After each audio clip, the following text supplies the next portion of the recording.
최강시사와 함께하고 계십니다.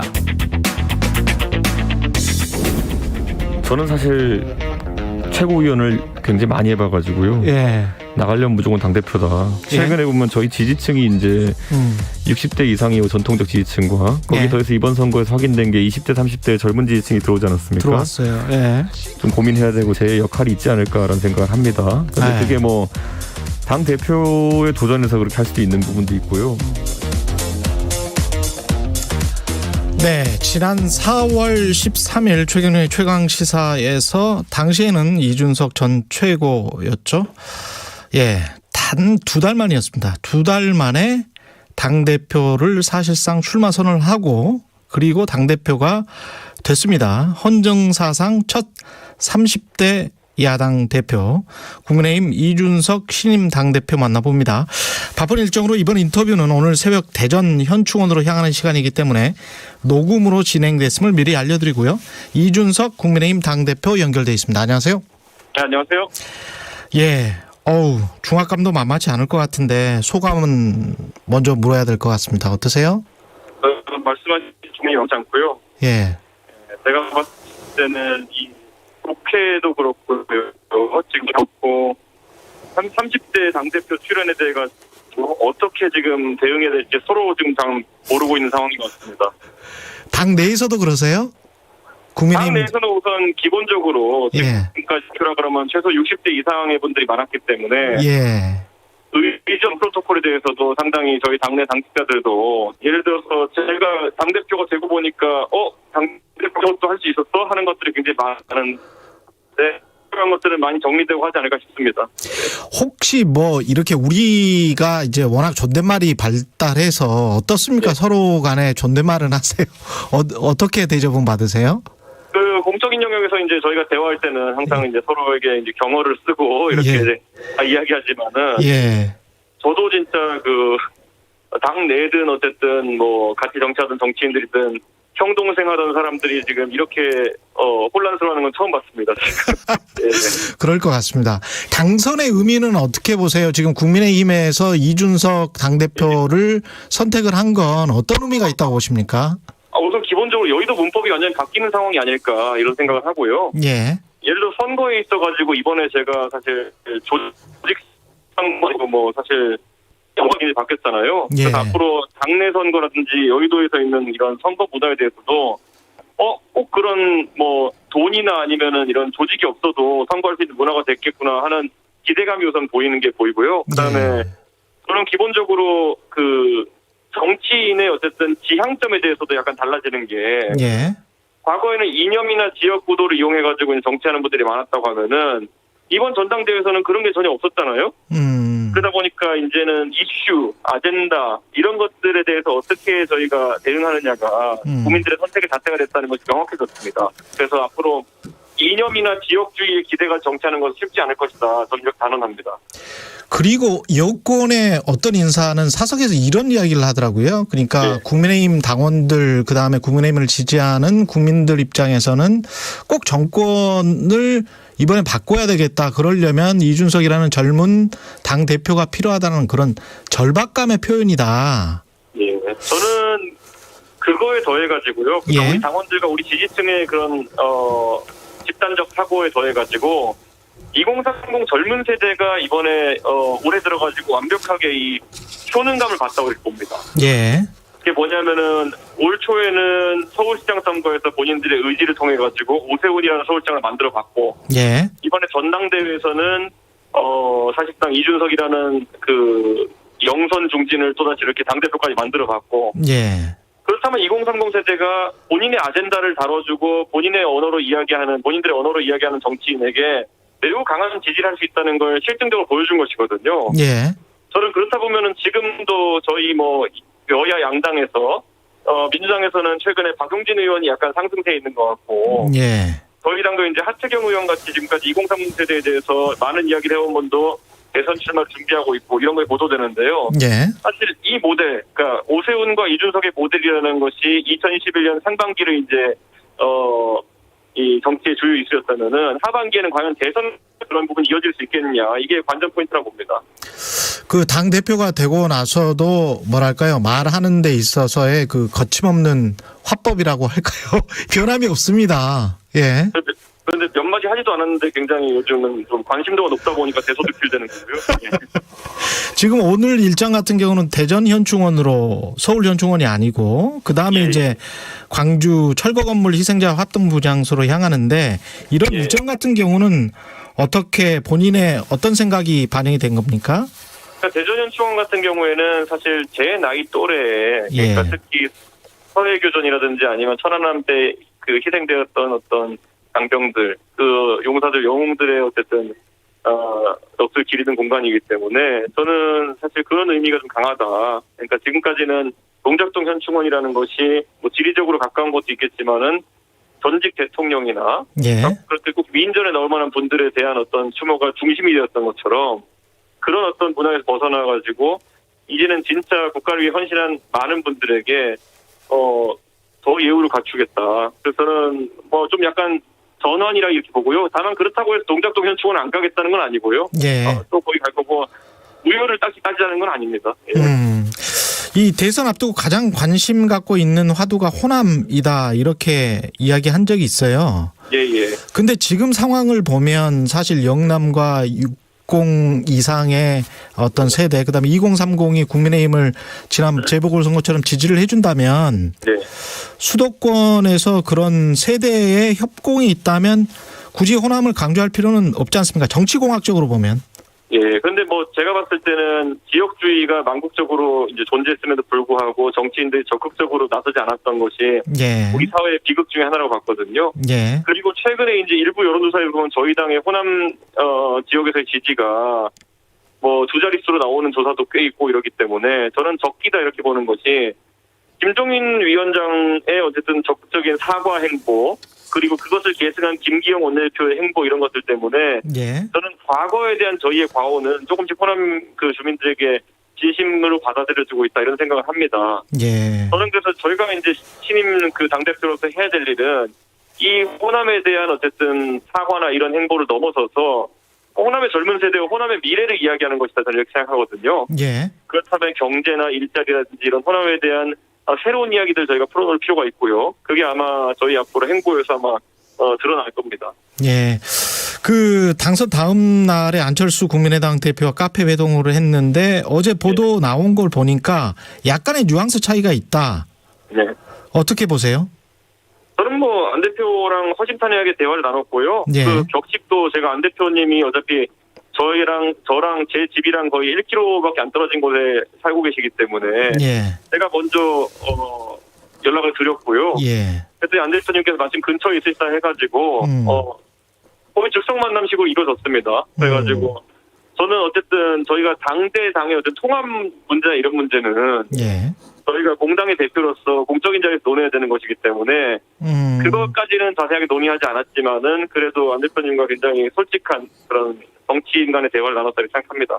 합당의 원칙은 분명히 공감을 했다, 그게 확실한 워딩이 될까요? 저는 그렇게 생각하고요. 예. 예를 들어 안 대표님도 당내에서 뭐 논의를 하셔야 되고 하기 때문에 저희가 구체적인 내용에 대해서는 서로 얘기 안 하는 것이 이제 예의가 아닐까, 그런 생각을 합니다. 예. 그렇군요. 윤석열 전 총장과는 전화 통화를 하셨습니까? 아니면 축하 메시지를 받으신 거예요? 그게 이제 문자 메시지를 윤 총장께서 먼저 보내주셔가지고요. 예. 저도 그런 굉장히 뭐 축하한다는 메시지라 저도 거기에 감사한다는 메시지를 보냈고요. 예. 오보입니다. 그 통화했다는 거는. 예. 통화했다는 건 오보고요. 예. 그 8월 중에 입당하지 않으면 국민이 답답해 할 것이다, 이런 이야기가 있었잖아요, 경선 과정에서. 저는 제가 이제 8월 이야기를 하는 거는요. 예. 공당의 대표로서 이제 경선이나 이런 것에 대해서 우리 당내 주자들과 당 밖 주자들에게 명확한 신호를 줄 필요는 있는 겁니다. 예를 들어 대선이라는 것이 특정인을 위해서 치러지는 이벤트도 아니기 때문에 예. 일정을 제시하는 것이고 생각해보시면 지금부터 2달 뒤거든요. 8월이라는 거는. 예. 그렇기 때문에 어떤 대선 주자가 결심을 하기엔 충분한 기간이다 이렇게 보고요. 예. 제 생각에는 대선 주자들이 그에 맞춰서 본인들의 정치 좀 행보를 정하지 않을까. 만약 그 시간에 제대로 탑승하실 분들은 탑승하기 위한 일정을 맞춰가실 거고 다른 생각이 있으신 분들은 다른 생각에 맞춰가시지 않을까 봅니다. 봅니다. 또 다른 대선 주자로 이제 거명되고 있는 분들 있잖아요. 김동연 전 경제부총리랄지 최재형 감사원장도 그렇고. 근데 이제 그분은 현직이시니까 만날 계획은 있습니까? 제가 만난다 하더라도 그게 뭐 노출되거나 이러지 않을 겁니다. 제가 앞으로 사실 누가 누구를 만났다 이런 것이 계속 보도되게 되면은 사실 저는 그 상당히 이제 아직까지 출마 결심 못하신 분들이라든지 뭐 다른 분들이 굉장히 위축감을 느낄 수도 있고 아니면 좀 오해를 할 수 있는 부분도 있기 때문에 저는 적어도 뭐 그분들과 접촉을 한다 하더라도 아마 제가 먼저 그런 사실을 공개하고 이런 일은 없을 겁니다.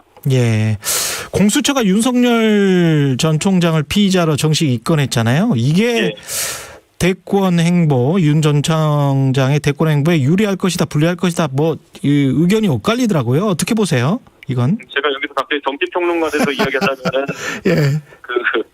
어떻게 공수처 같은 공조직이 이렇게 윤석열 총장이라는 개인의 그 선거를 돕는 조직처럼 이렇게 움직이는지 모르겠습니다. 굉장히 정치적인 수사로 오해받을 수밖에 없는 이런 수사를 시작하는 것은 제가 그때 그래서 공수처가 오히려 시험 때 섰다고 이야기했는데 오히려 이게 좀 공수처가 좀 갈팡질팡하거나 우왕좌왕하는 모습을 보이지 않겠느냐 앞으로. 당장 지금 윤석열 총장에 대해서 찬성하시는 또는 또 지지하시는 분들은 이게 정치적인 수사로 윤석열 총장 흠집 내기 위해서 왔다고 생각할 것이고. 그렇죠. 윤석열 총장에 대해서 다소 불편한 감정이 있는 분들 같은 경우에는 이거 수사를 왜 빨리 지척 안 시키는 거냐라고 공수처에 대해서 또 반감을 가질 텐데. 저는 그쯤 되면 공수처가 아마 좀 굉장히 곤란한 상황들이 많을 것이다 이렇게 생각합니다. 오히려 돕는 수사가 될 것이다 그런 말씀이시네요. 지지부진하게 되면 어쨌든 결과가 안 나오게 되면은 그 윤석열 총장에 대해서 정치적인 수사라고 하는 주장 쪽에 힘이 실릴 수밖에 없거든요. 그러니까 저는 공수처에서 상당히 그 조의원 교육감에 대한 그런 어떤 수사를 이야기할 때도 그렇고 윤석열 총장에 대한 수사를 언급할 때도 그렇고 거의 뭐 뜨거운 물 찬물 번갈아 틀면서 곤란한 상황인가 싶습니다. 홍준표 의원 복당은 언제 될까요? 이렇게 되면? 저는 뭐 원칙적으로 제가 개인이 판단하기에는 홍준표 대표의 복당에 걸림돌이 될 만한 것은 지금 뭐 원리 원칙상 없다 이렇게 생각하고요. 다만 이런 것이야말로 저희가 최고위원 회의를 두는 이유가 당의 최고 결정기구에서 정치적인 논의를 하자는 의미이기 때문에 저는 저희가 오늘 첫 회의를 갔는데 이 문제를 뭐 어떤 분이 제기하실지 모르겠으나 충분히 논의한 후에 저희가 결정해가지고 다만 제가 제 개인적으로 봤을 땐 늦출 이유는 생각합니다. 늦출 이유는 없다. 김기현 원내대표와 이제 당내 인선 구성 가지고 회동을 했었는데 최종 인선은 언제 발표됩니까? 이제 그 대변인이라든지 수석 대변인이라든지 아니면 비대변인 같은 경우에는 시급히 지금 실무를 위해서 그 필요한 인력이기 때문에 제가 먼저 내정 사실을 외부에 이야기했고요. 그랬죠. 다만 이제 정책위 의장이라는 자리는 또 원내대표가 협의를 해야 되는 자리이고 사무총장이나 아니면 지명직 최고위원 같은 경우도 우리 최고위원회와 협의를 해야 되기 때문에 그런 절차적인 면을 지켜가면서 급하지 않게 하겠습니다. 그런 부분은. 지금 최고위 진용이 조수진, 배현진, 김재원, 정미경인데요. 색깔이나 개성이 좀 강한 분들이 좀 보여요. 이 어떤 충돌이나 이견 같은 거 이런 거는 없을까요? 어떻게 보세요? 제가 비빔밥론자이기 때문에 제가 뭐 그분들의 개성이 철색하지 않은 형태로 잘 이끌어 보겠습니다. 알겠습니다. 그 가장 껄끄러운 어떤 사람, 중진 뭐 이런 분들이 있습니까? 혹시? 아직까지 안 겪어봐서 모르겠는데. 그래요? 아니 그 경선 때 나경원 전 원내대표하고는 상당히 좀 갈등 관계로 보였었잖아요. 아니 그 정도는 갈등도 아닙니다. 저희가 전당대회에서도 여러 번 목격했지만은 막 예전처럼 코로나 전에 막 조직 동원하고 이랬던 선거에서는 지지자끼리 뭐 거의 뭐 원색적인 비난을 하기도 하고 또 뭐 후보 간에도 보면은 으쌰으쌰한다는 의미에서 상대 비방도 많이 하고 이랬는데요. 이번엔 오히려 저희가 굉장히 젠틀하게 선거를 치는 겁니다. 아 그래요? 나경원 전 원내대표, 주호영 전 원내대표도 마찬가지고 어떤 역할을 부여받게 될까요? 저는 이번에 저희 당에 이제 그 경선에 같이 참여해주신 저 말고 네 분의 후보분들이 전부 다 정치적으로 큰 주목을 받았고 앞으로 더 큰 역할을 하실 거라고 생각하고 있습니다. 예를 들어서 뭐 조경태 의원님 같은 경우에는 본인도 본인이 2030 세대한테 이렇게 관심 받을지 몰랐다고 이제 말씀하시더라고요. 빅경채라는 이제 그 별명까지 얻었다고 하시면서. 네. 그리고 거기에 주호영 대표께서는 어쨌든 국민의당과의 합당이라든지 이런 과정을 순탄히 마무리하는데 많은 도움을 주고 계시고요. 예. 나 대표는 뭐 당원들하고 그리고 또 일반 국민에게서 상당한 지지를 받는 대중 지도자 중에 하나라는 걸 다시 확인시켜 주셨고요. 그럼 홍문표 의원 같은 경우에도 굉장히 어떤 당 운영이나 이런 데 있어가지고 고민을 많이 하시는 흔적들이 당원들에게 많이 보였기 때문에 예. 저는 대선이라는 큰 판을 앞두고 각자 정말 희망하시는 역할이라든지 아니면 참여하고 싶은 방식이 있으시면 제가 적극적으로 돕겠습니다. 그 김종인 전 비대위원장하고는 어떻게 당선 이후에 통화는 하셨습니까? 그분하고는 원래 그 전부터도 항상 뭐 일이 있을 때 통화를 했기 때문에요. 예. 그런데 뭐 그분도 잘 아십니다. 제가 뭐 상황을 모시는 타입은 아니라는 거를. 아니 근데 이제 그런 말씀을 하셨잖아요. 그 선거위원장으로 영입하겠다. 그거는 저희가 봤을 때는요. 지금까지 2017년 대선도 그렇고요. 2012년 대선도 그렇고요. 예. 많은 대선 주자들은 그분을 영입하고 싶어 했어요. 그렇기 때문에 이건 저에 국한된 얘기가 아니라요. 나중에 저희 당 대선 후보가 어떤 분이 되실지 모르겠지만은 예. 그분 입장에서 꼭 영입하고 싶은 분 중에 하나일 겁니다. 그러면 경선이 다 끝나고 영입이 되는 거예요? 아니면은 어떻게 되는 겁니까, 만약에? 그러니까 이게 당의 비상대책위원장도 지내시고 뭐 하신 분이기 때문에 예. 제가 무슨 역할을 드린다는 말을 쓰기가 참 어렵거든요. 예. 그렇기 때문에 저는 그래도 근데 경선이나 이런 과정 중에는 좀 어렵고 끝난 다음에 아마 김종인 위원장의 선거에 대한 어떤 그 촉이라든지 관점이라든지 이런 것들이 굉장히 각광받지 않을까 생각을 합니다. 송영길 민주당 더불어민주당 대표하고는 22살 차이가 나고 어떤 살아온 인생이랄지 경험이랄지 이런 것들은 좀 많이 다릅니다. 예. 어떤 카운터파트가 될 것 같습니까? 저는 뭐 송 대표님이 취임하신 이후에 했던 여러 가지 전향적인 행보 같은 경우는 굉장히 긍정적으로 평가하고요. 예. 그래서 송 대표님도 지금까지의 여야 관계와는 다른 관계를 만들어주실 것 같다. 이런 기대가 좀 많습니다. 예. 다만 지금 민주당이 최근에 그 코로나 상황 때문에 약간 좀 저희가 교류하기 어려운 상황인데요. 예. 빨리 저희가 이제 여야 간의 협의도 진행했으면 좋겠습니다. 예. 법사위 위원장은 상임위 구성 가지고 계속 난항이었잖아요. 우리 국회가. 예. 첫 번째 과제는 뭐라고 보세요? 민주당과 풀어가야 할? 저는 상임위 문제는 사실 원내지도부에서 이걸 관장하기 때문에 제가 의견을 내는 것은 조심스럽고요. 다만 지금까지 이제 민주당이 지난 보궐선거에서도 민심을 확인했지만은 입법 독주라는 것만으로는 본인들이 국민들의 지지를 받기도 어려울 것이다. 이런 생각을 해야 되고요. 제가 이제 대통령께서도 연락 주셨을 때 제가 답했지만은 뭐 협치에 대해서는 저의 의지는 확고합니다. 그래서 방역이나 아니면 국가적 위기 상황에 대해 가지고는 야당이 적극 협조를 할 거고요. 예. 제 개인도 내일 백신 맞으러 갑니다. 얀센? 예. 민방이라 가지고요. 예. 여야정 국정상설협의체를 대통령이 제안한 적이 있는데 그러면 거기에는 참여하시겠습니다. 지금 말씀하시는 거 들어봐서.